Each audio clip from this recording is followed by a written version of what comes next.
다시 뵙는 거죠. 네, 이어서 가지고 해보도록 할게요. 아까 봤던 사진, 그 다음 사진입니다. 네. 저는 되게 목을 많이 다쳤었어요. 이렇게 얼굴뿐만 아니라 목 피부가 막 줄어들었었다 그랬잖아요. 근데 이 피부가 이제 앞쪽 피부들이 계속 이식한 피부들이 줄어들면서 나중에는 이제 입이 이렇게 다물어지지 않았을 뿐만 아니라 고개를 들 수가 없었어요. 저도 이렇게 서 있으면 땅만 보이게 되는 온몸이 휘어져가 있었어요. 그래서 척추에 압박골절이라는 것도 생기고요. 그래서 고개를 한번 들어보겠다고 여러 차례 수술을 받았는데 별로 나아지지 않았어요. 길을 알아보다가 새로운 수술 방법을 알게 되고 이제 일본에 가서 수술을 받게 되었어요. 일본에서 진짜 수술비도 진짜 조금 내고 정말 하나님 얼마나 신기하게 그 길을 인도하셨는지 몰라요. 거기 가면 하나님 막 기적을 보여주시겠구나 기대하는 마음으로 갔는데 처음 수술을 이제 등에서 피부를 떼어다가 이렇게 이식을 했는데 한 3분의 2가 괴사하게 되었다는 소식을 들었어요. 그리고 정말 목숨을 걸고 다시 이제 다리에서 떼어다가 12시간 동안 이제 재수술을 받았어요. 수술 이후에 마취 시간이 너무 길어지다 보니까 수술이 끝나도 혼자 숨을 못 쉬는 거예요. 코로 위 안까지 튜브 넣어서 기도가 막힐 때마다 이제 석션을 하면서 저렇게 이틀을 있었어요. 사람이 정신이 말짱한 중에 호흡기를 끼고 있다는 건 참 괴로운 일이더라고요. 얼마나 어리석은 사람인지 저러고 딱 이틀 있는데도 그냥 내가 이거 다 손만 뻗을 수 있으면 다 뽑고 그냥 천국 가는 게 낫지 않을까. 내가 무슨 부귀영화를 누리겠다고 이 고생을 하나 막 그런 생각했었어요. 근데 누워서 엄마한테 이렇게 카메라 찍으라고 막 그랬던 사진이에요. 네. 지금 저 사진 보면 내가 이렇게 기계에 의존하지 않아도 너무나 자연스럽게 정말 말 그대로 자연스럽게 숨쉬고 있다는 사실 다시 한번 감사하게 해주는 사진이고요. 정말 시편에 호흡이 있는 자마다 여호와를 찬양할지어다 그 말씀이 누구보다 가깝게 다가오게 했던 그 순간이었던 것 같아요. 고생했지만 제가 저 수술을 받고요. 다시 지구로 돌아올 때는 저 지금 여러분 보시는 것처럼 저도 이렇게 똑바로 서서 여러분들하고 눈 마주치고 이야기할 수 있게 됐고요. 고개를 들면 하늘을 볼 수 있는 은혜를 하나님 저에게도 허락해 주셨어요. 다음 사진 보시면 아까 그 수술을 받고 한 이제 일주일 동안 이식한 피부에 피가 잘 통하라고 혈관을 확장시키는 주사를 맞아요. 근데 그게 혈관 확장하다 보니까 계속 고열이 나는 해열제 맞고 잠이 들면서 너무 힘이 드는 거예요. 예수님 일본은 같이 안 오셨나 보다고 막 투덜거리면서 잠이 들었는데 눈을 떠보니까 제 병실 창문이에요. 너무나 파란 하늘과 찌워놓은 듯한 구름 한 점 그리고 반쯤 열린 창틀로 예수님의 십자가가 보이는 거예요. 날마다 똑같이 보았을 창문이었을지 모르지만 그날 제 눈에는 지선아 잘 참고 있구나. 내가 너와 함께하고 있단다. 이렇게 주시는 선물 같아서 제가 엄마한테 카메라 달라고 누워서 찍은 사진이에요. 저 한기퉁에 튀어나온 게 두루마리 휴지였는데 이렇게 써먹을 줄 알았으면 저거 좀 치우고 찍을 거예요. 근데 너무너무 아팠을 때는 벽에 걸린 십자가 보면서 저 그랬어요. 예수님 나만큼은 안 아프셨을 것 같다고. 솔직히 며칠 만에 끝나시지 않았냐고 막 이러면서 나는 몇 년 동안 끝나지도 않고 예수님 화상을 아시냐고 막 이렇게 말도 안 되는 소리 했었어요. 근데 사고 후에 3년째 되던 해 고난주간을 지내면서 제가 참 감사한 경험을 하게 되었어요.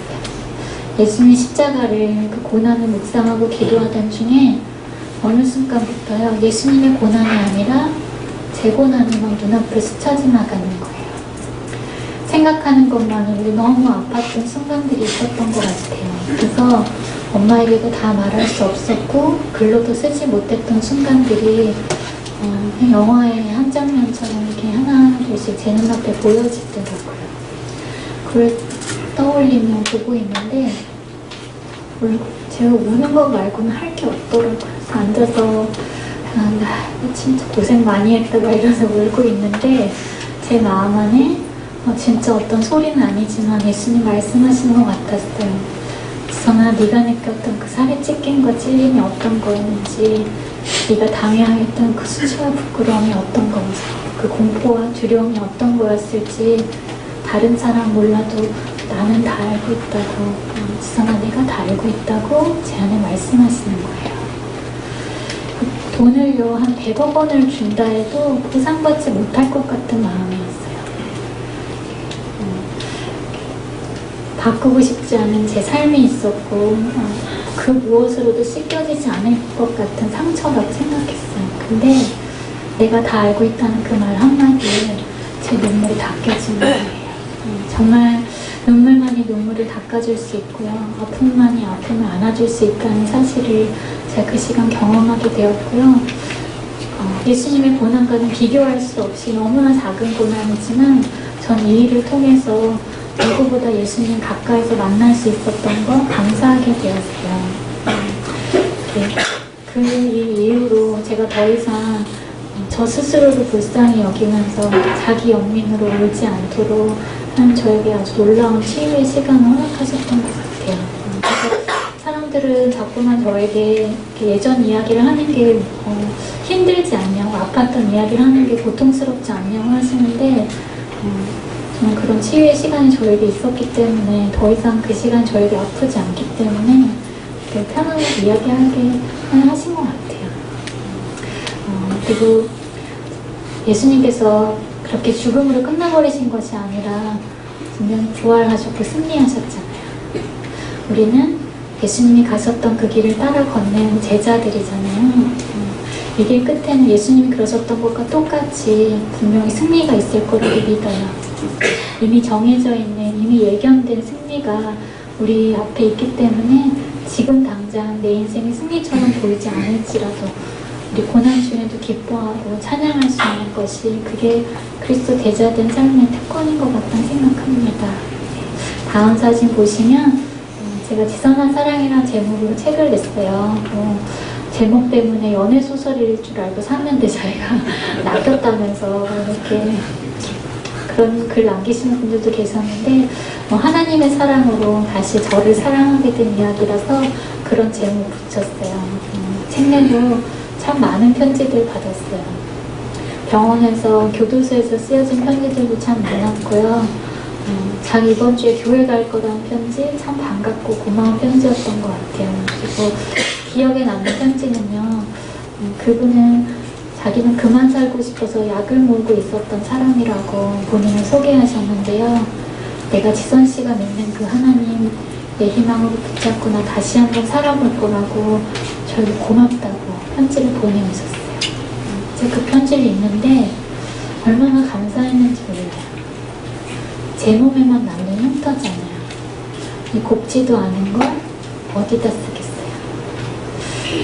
세상 사람들이 생각할 땐 어쩌면 그냥 제 이야기는 그냥 너무 불쌍한 여자, 사고를 당한 어떤 불쌍한 여자 이야기일 수밖에 없는데요. 이 쓸모없는 것들을 하나님이 쓰시니까요. 이 흉터마저도 누군가에게 살아갈 힘을 전하는, 용기를 전하는 축복의 통로가 되게 하시더라고요. 저는 하나님 안에서 쓸모없는 것은 아무것도 없다는 생각이 들었어요. 정말 흉터마저도 사용하신 하나님께서 지금 이 순간도 정말 세상의 주인이신 하나님께 그 손에 붙들려서 제가 이렇게 그 쓰임받는 영광을 누리면서 살고 있어요. 다음 사진 또 보시면 제가 책 내고 사인회라는, 다음 사진 넘겨주시면 사인회를 하게 되었어요. 제가 제가 전에는 얼굴이 그러니까 길을 나가면 얼마나들 구경하시고 이렇게 동정하셨는지 몰라요. 근데 책 내고 사인회를 한 걸 하러 갔는데 사람들이 저에게 사인을 받겠다고 줄을 서서 기다리시는 너무나 신기한 광경을 보면서 제가 얼마나 감격이 됐겠어요. 먼저 떠오른 이야기가 있었는데요. 저희 엄마한테 의사 선생님이 병원에 있을 때 저희가 하도 기대를 하고 있으니까 이제 현실을 알으라고 이제 당신 딸 살게 되더라도 사람 꼴 안 될 거라고, 그러니까 세상에 나가서 살 기대 하지 말라고 그랬어요. 참 아픈 말을 아프게 하셨어요.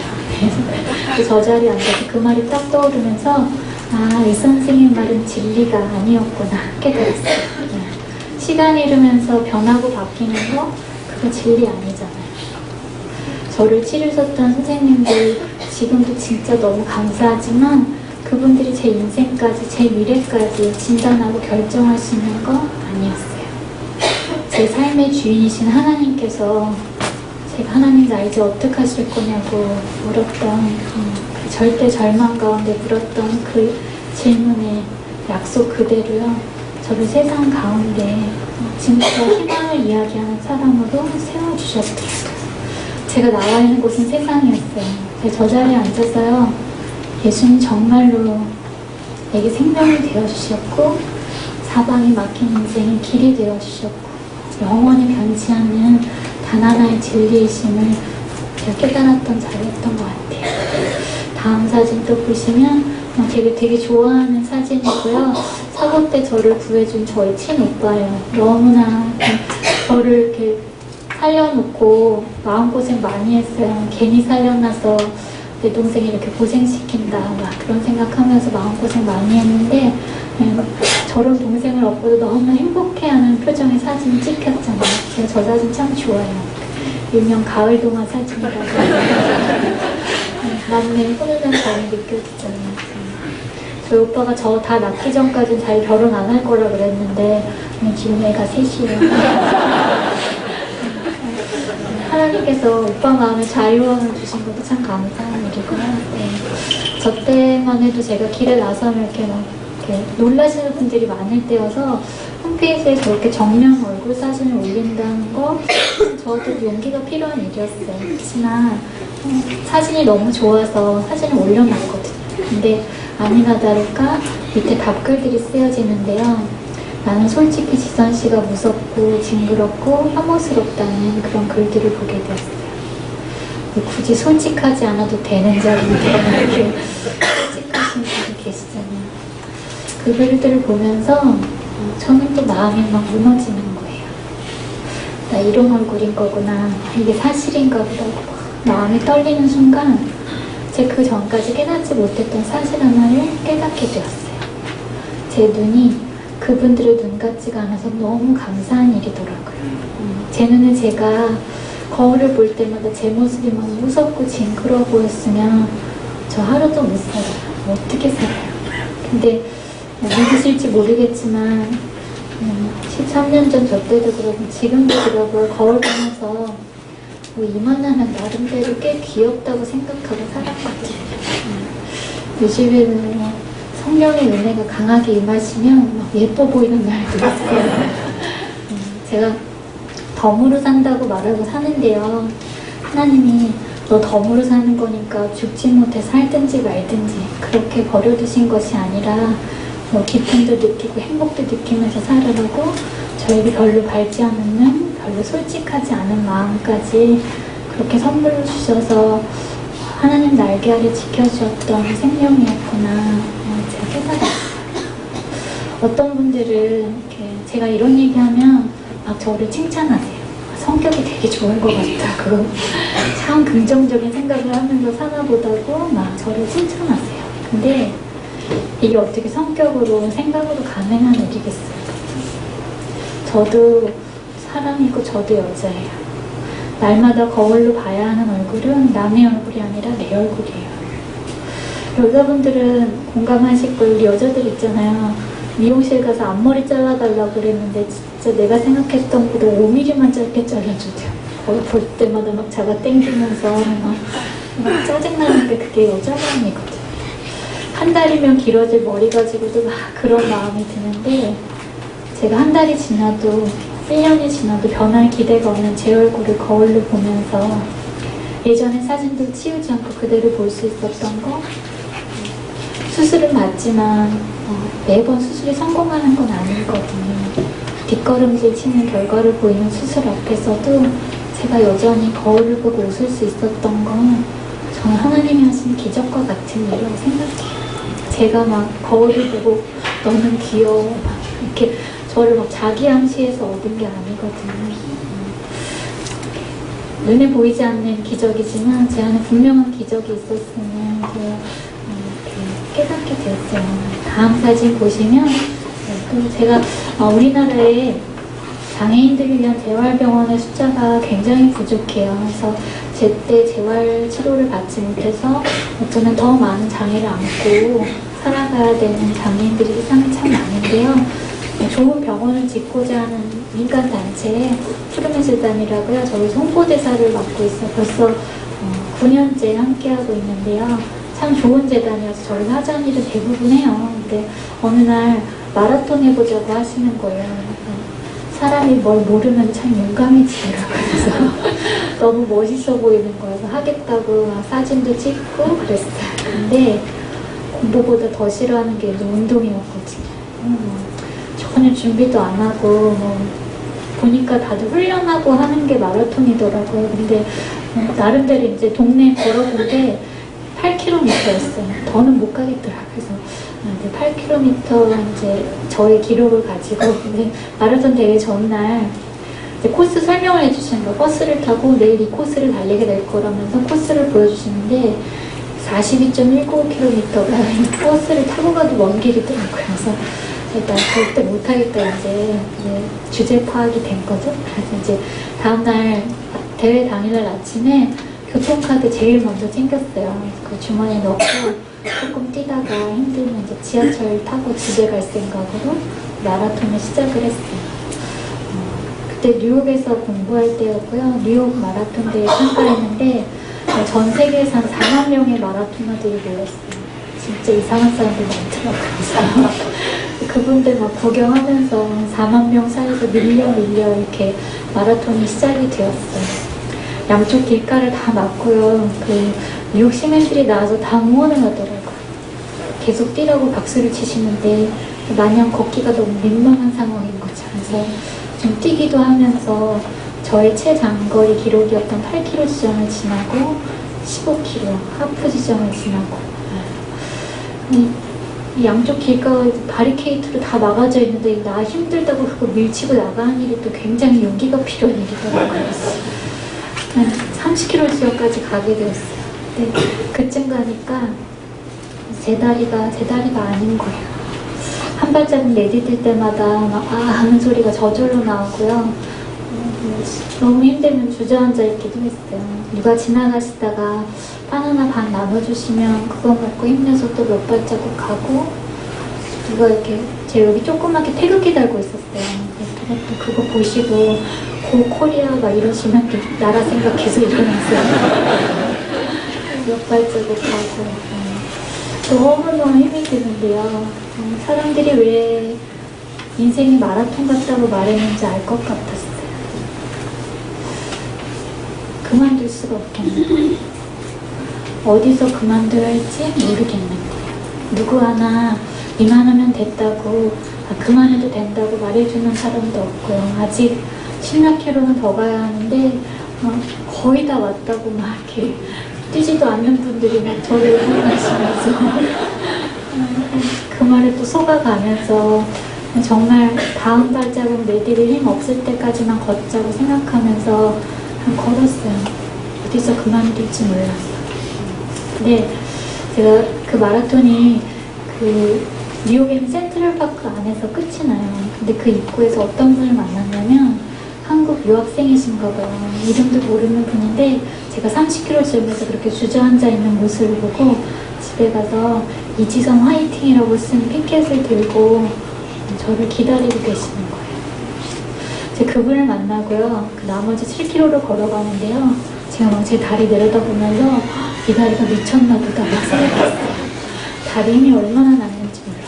다리 그렇게 질질 끌고 가던 제가 그분을 만나고 다리 힘이 쭉쭉 나는데요. 제가 그랬어요. 나도 누군가에게 이렇게 인생의 마라톤에 지쳐있는 누군가에게 힘내라고 응원해주는 사람이 되어야겠다. 한 사람의 응원이 얼마나 실제적이고 엄청난 에너지를 줄 수 있는지 제가 그날 경험하게 되었거든요. 다음 사진 보시면 제가 저런 뽀뽀를 얻다 그분을 만나게 된 거고요. 다음 사진 보시면 제가 7시간 22분 26초의 기록으로 42.195km 완주하는 사진이에요. 들어오기 10m 전에 저희 재단 이사님이 태극기 주셔서 마치 계속 뛰어온 것 같은 표정이에요. 거의 뭐 꼴찌나 다름없었지만 마음만은 1등과 같은 기쁨으로 저기를 최종 지점을 지나는데요. 저기를 들어가면서 제가 깨달은 것이 있어요. 그날 그만두고 싶었던 순간들 아주 여러 차례 있었어요. 죽을 것 같이 느껴지는 고비들 있었거든요. 근데 가만 보니까 죽을 것 같은 거지 죽는 거 아니더라고요. 죽을 것 같은 두려움이 우리를 사로잡는 것이지 그 고통 자체가 우리를 죽이는 것이 아니더라고요. 그만두지 않으면 이 레이스는 계속되는 거더라고요. 하나님께서 저와 여러분에게 각자의 마라톤을 주셨어요. 얼마나 왔는지 또 얼마나 가야 하는지는 모르지만요. 그날 아침에 저에게 42.195km라는 숫자는 기적과 같은 숫자예요. 8km 걸어본 사람에게는 절대 다다를 수 없는 숫자인데요. 포기하지 않으니까 제 삶에 또 다른 기적이 일어나는 거예요. 지금 어떤 고비들을 만나고 계신 분이 계실지도 모르겠어요. 살면서 저에게도 또 다른 고비들이 또 만나게 될지 모르겠어요. 근데 우리 그럴 때마다 그런 순간에 그 힘겨운 그 순간을 묵상하지 않고요.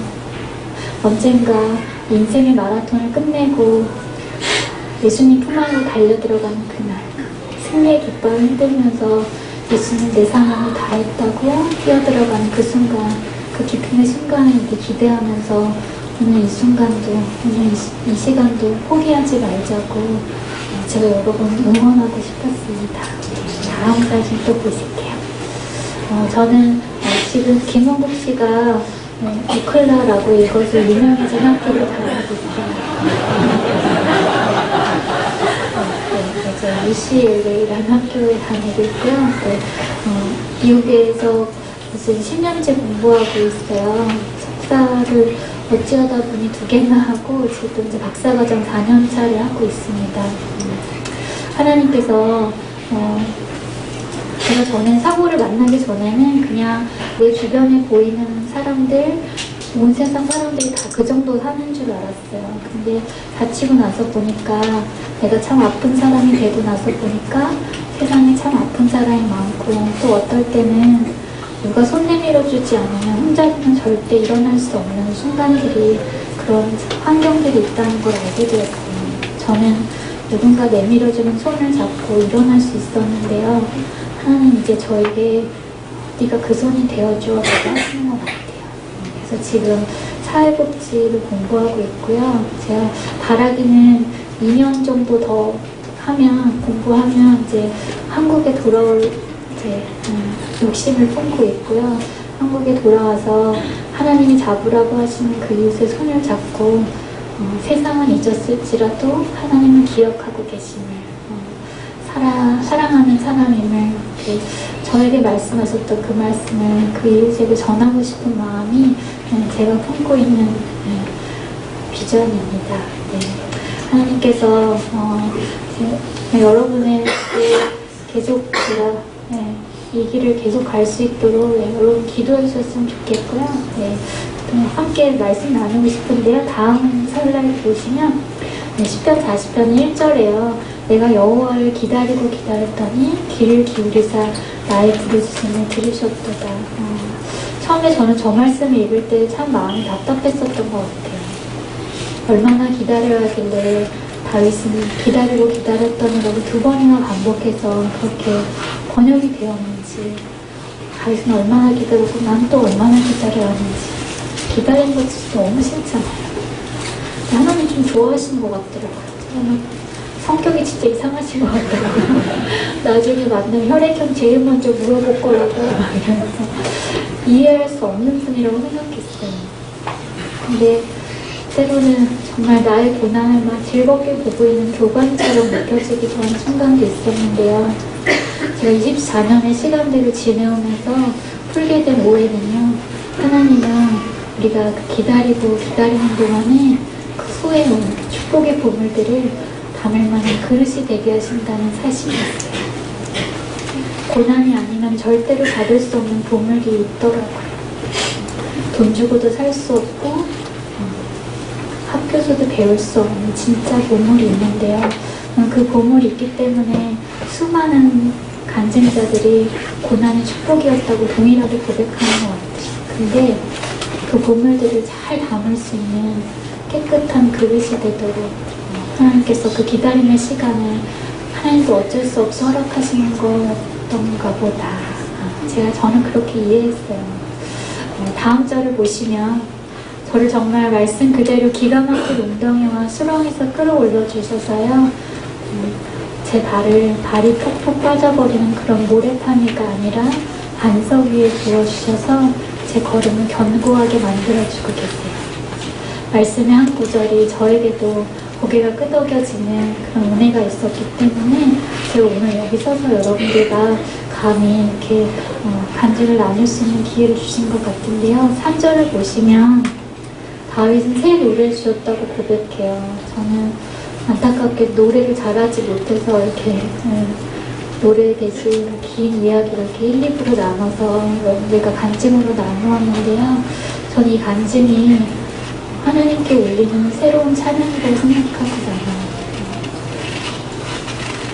이 간증 속에 살아계신 하나님을 여러분들이 만나셨기를 사랑하는 딸아, 사랑하는 아들아 부르시는 그 하나님의 음성을 들으셨기를 바라는 마음입니다. 이제 마지막 사진을 보실 거고요. 대학교 2학년 때쯤에 찍은 사진이고요. 저희 성가대에서 저 좀 열심히 하라고 마이크 딱 한 번 주신 날이었어요. 근데 끝나고 났더니 네 마이크는 꺼져 있었다는 거예요. 놀림을 받긴 했지만 참 사진이 잘 나왔어요. 이제 홈페이지에도 저 사진을 올려놨거든요. 어떤 분이 인터뷰를 하시다가 물으시는 거예요. 옛날 저 모습으로 돌아갈 수 있다면 어떻게 하겠냐는 거예요. 제 대답은 바보같이 들리실지 모르겠지만 저 돌아가고 싶지 않습니다 했어요. 왜냐하면 정말로 중요하고 영원한 것은 눈에 보이지 않는 것 안에 있다는 진리를 제가 깨달았기 때문이에요. 하나님께서 제 안에 보물을 담게 해주셨어요. 고난이 아니면 절대로 받을 수 없는 보물들을 담게 하셨는데 그게 보이지 않아요. 그래서 어쩌면 제가 이렇게 여러분들이 이야기하고 있어도 그게 다 느껴지지 않으시는 분들도 계실지 모르겠어요. 근데 저는 그 보물의 가치를 알고 있기 때문에 이것들을 버리고 언젠가 없어질 얼굴을 향해서 이렇게 돌아가는 그런 어리석은 짓은 하지 않고 싶은 거예요. 물론 돌아오고 싶다고 100번을 말한다면 돌아갈 수 없지만 저는 제 마음 안에 그 마음조차 없는 거 참 감사한 것 같아요. 저는 저라는 참 보잘것없는 질그릇이 그런 뜻이더라고요. 더 이상 윤이 나지 않는 그릇. 근데 어떻게 보면 세상 사람들이 볼 때는 그냥 산산조각이 되어서 부서진 그릇을 하나하나 조각조각 이어붙인 그런 그릇일지 모르겠어요. 그래서 이제 저 그릇은 쓸모없어 라고 말할지 모르지만 하나님은 이렇게 쓸모없어 보이는 그릇에 보물을 담게 해주셨어요. 그릇의 정체성은 그 안에 무엇이 담겨있는지가 결정하잖아요. 물이 담겨있으면 물컵이고 쓰레기가 담겨있으면 쓰레기통이에요. 하나님은 제게 보물을 담게 하시고 이 세상에 내가 즐겁게 쓰는 내 보물 그릇이라고 자랑해 주시는 것 같아요. 여러분 안에 무엇을 담고 계신지 묻고 싶어요. 세상은 자꾸만 눈에 보이는 것이 중요하다고 그것이 마치 영원할 것처럼 우리에게 잘못 이야기하고 있거든요. 근데 전 이 귀한 생명이 생명보다 귀한 건 없는 것 같다는 생각을 하는데요. 이 귀한 생명이 정말 중요하고 영원한 것을 담기 위해서 애쓰고 힘쓰는 삶이 되어야 하지 않을까. 저는 이 어려움들을 지내오면서 제 인생의 가장 큰 보물로 그것을 담고 살아가고 있어요. 내 주변의 삶이 얼마나 소중한지 알게 되었고요. 그리고 누군가 내 주위 사람들에게 영원한 것을 나누어주는 삶이 얼마나 행복한지도 알게 되었고, 부르심에 합당한 삶을 사는 것이 얼마나 기쁘고 즐거운 삶인지 알게 되었기 때문에 저는 이거를 모르고 때론 돌아가고 싶지 않는 거예요. 이렇게 말해도 끝까지 무슨 소리인지 모르는 분들이 앞에 나가서 얘기하니까 이렇게 멋지게 마무리하고 싶어서 이렇게 마음이 없는 소리도 하고 저런다고 자기가 무슨 24시간 저 마음이겠냐고 막 이렇게 인생 꼬여서 사시는 분들 계시더라고요. 부디 아름다운 이한교회는 그런 마음 가지신 분 없으시기를, 진심이기 때문에 굳이 하는 말이고요. 아마 지금 제가 아프다면 이렇게 말하지 못했을지도 몰라요. 근데 저는 이제 아프지 않거든요. 그리고 저는 그런 것 같아요. 전 지금 얼굴도 되게 좋거든요. 저는 오히려 지금 얼굴이 더 좋은 것 같아요. 고생했지만 사람들이 보기에는 아직도 너무나 부족하고 어려워 보이는 얼굴이겠지만 저는 지금 얼굴이 참 좋아요. 어떤 얼굴이든 하나님께서 너는 내 사랑하는 딸이라고 부르셨던 그 음성 때문에 되게 행복할 수 있었던 것 같아요. 저는 가려지지 않는 상처를 가지고 살잖아요. 근데 이런 흉터들이, 이런 상처들이 오히려 꺼내놓고 이야기하기가 쉽더라고요. 우리 인생에서 살다가 만나게 되는 어려움들이 마음에 많은 흉터들을 또 남기게 되고 상처를 남기는데, 그런 아픈 마음을 가지고 하나님 앞에 나아갔을 때 하나님 저에게 너 참 되게 불쌍하고 안 됐다 그러신 것이 아니라, 심령이 가난한 자 복이 있나니 천국이 저희 것이니라 하셨던 말씀 그대로요, 사망의 음침한 골짜기를 걷고 있는 저에게 하나님 천국을 허락해 주셨어요. 가난한 마음을 거두어가 주시고 하나님이 다스리시는 그 나라에 살게 해주셨어요. 저는 천국이 아닌 이 땅에서 천국을 이미 누리고 산다는 거, 저는 여기서 받을 수 있는 복 중에 제일 큰 복을 받은 사람이라고 생각해요.